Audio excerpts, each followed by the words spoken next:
Cracker Barrel launched their loyalty program just 3 years ago, and 11 million people have since signed up. 40% of their sales now run through that system. And here's the part that matters to your restaurant. The engine underneath it has nothing to do with being a billion-dollar chain, and everything to do with 3 moves your restaurant can copy this week. Section 1. Why Cracker Barrel rewards caught on so fast. Cracker Barrel had a problem hiding in plain sight. Millions of guests love the brand, but the company had almost no way to identify who those guests were, how often they came back, or what they actually bought. Affection isn't the same as an owned customer. And when traffic started getting soft, that blind spot got expensive fast for Cracker Barrel. That's why their September 2023 launch matters. Cracker Barrel didn't roll this out like a cute add-on. It launched its rewards program as part of a broader effort to understand guests better, drive return visits, and create a direct line back to people who already like the brand. The setup was simple enough. Guests earned 1 peg per dollar spent, and they could redeem across both the restaurant and the attached retail shop. The tiers are simple.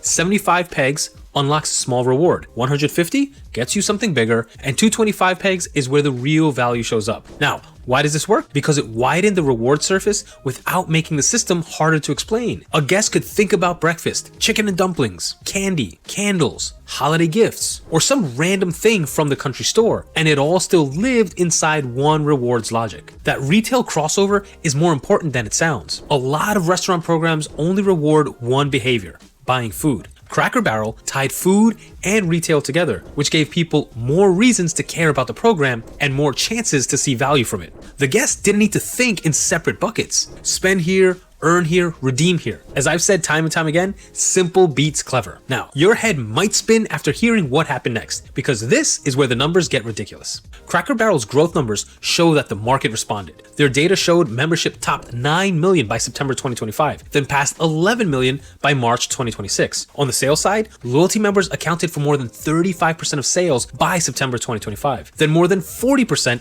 by the second quarter of fiscal year 2026. Those are big numbers for a brand that only entered the loyalty game in 2023. Cracker Barrel also used a multi-channel push, plus challenges and surprise rewards, which helped keep the program active instead of passive. Unfortunately, the data available isn't 100% clear. I wasn't able to locate data that shows a clean member versus non-member revenue split, average check lift, and it doesn't give a neat visit frequency comparison either. So the fair claim isn't that Cracker Barrel found magic math. The fair claim is that it built scale fast, captured first-party customer data fast, and turned loyalty into a big enough share of tracked sales that it could start shaping traffic, not just observing it. That last point matters most. The companies reported that loyalty traffic held up better than non-member traffic during a rough stretch for the brand. That tells you something very practical. Identified guests are usually easier to reach, easier to reactivate, and more stable when the business hits turbulence. Once you understand that, the lesson gets better, because the engine was never the app by itself. The engine was the repeat visit system underneath it. Before we get into a version of this you can apply in your restaurant, I put together a free guide, 5 loyalty strategies to generate cash flow fast. Link is in the description. Grab it now so you have it when we get to the implementation part. Section 2, the restaurant version you can copy this week. So let's strip away the big chain budget and keep the parts that actually matter. Principle 1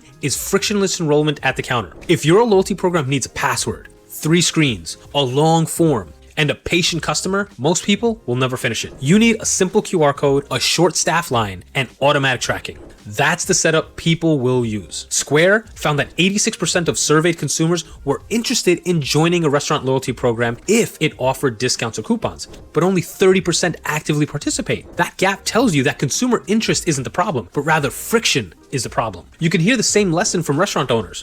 One owner said their old stamp card system barely moved repeat visits because people lost the cards, forgot their cards, or just stopped caring. Then they switched to digital loyalty with points added automatically and messages sent through mobile. And that was the version that finally clicked. Simple wins, and that's the standard we're going for. Don't build a system more complicated than it needs to be. Something that asks customers to remember things. Build a system that remembers for them. Principle 2 is obsess over the second visit. A sign up is nice, but it's not the win. The win is turning one visit into the start of a pattern. That means your program should trigger a second visit offer right away. Maybe it's bonus points if they come back within 7 days. Maybe it's a complimentary add-on with purchase before Friday. Maybe it's a reward that only unlocks on visit 2. The offer can be almost anything, but the goal remains the same. You're trying to incentivize that customer to come back before the first visit fades out of memory. This is the part of a lot of owners miss. They count signups, feel good for a week, Then stop. Track your 30-day and 90-day repeat behavior instead. Measure how many first-time guests come back for visit 2.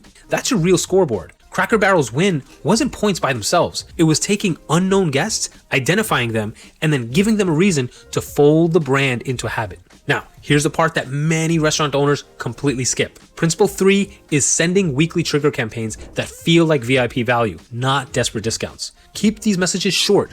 Bonus points on Tuesday. Complimentary dessert add-on with an entree before 8 p.m. Members get first shot at a combo or a limited menu item. A short deadline matters because it gives people a reason to act now. And a simple call to action matters because nobody wants to decode a promotion. There's real proof for this. One restaurant owner shared that confirmation messages sent customers cut no-shows from 23% to 8% in 6 weeks. The same restaurant owner started sending short Monday messages with offers for their slow Tuesdays, and Tuesday became their 3rd busiest day within 3 months. Another case study showed repeat diners drove more than $40,000 in attributable sales in 1 quarter, and those repeat diners spent 30% more on average than non-loyalty customers. That isn't theory. That's what happens when you identify guests and give them a reason to return. If you worry people will game the system, think about the alternative. An empty Tuesday table can't be gamed because nobody showed up. If reward pulls in a visit that wouldn't have happened, that's incremental cash flow and better labor efficiency. So if you do one thing after this video, set up a digital loyalty program and build 1 second visit offer with a clear reward and a clear deadline. Cracker Barrel didn't prove rewards are fancy. It proved that knowing your guests and nudging them back gives a restaurant more control when traffic gets soft. You now have Cracker Barrel's powerful loyalty strategy. But strategy without execution is just a good idea sitting on a shelf. Many owners get stuck on the tech side, thinking they need a developer or a 6-figure app budget. You don't. I'm going to show you a 10-minute fix that removes all of that friction, and it's in this video right over here.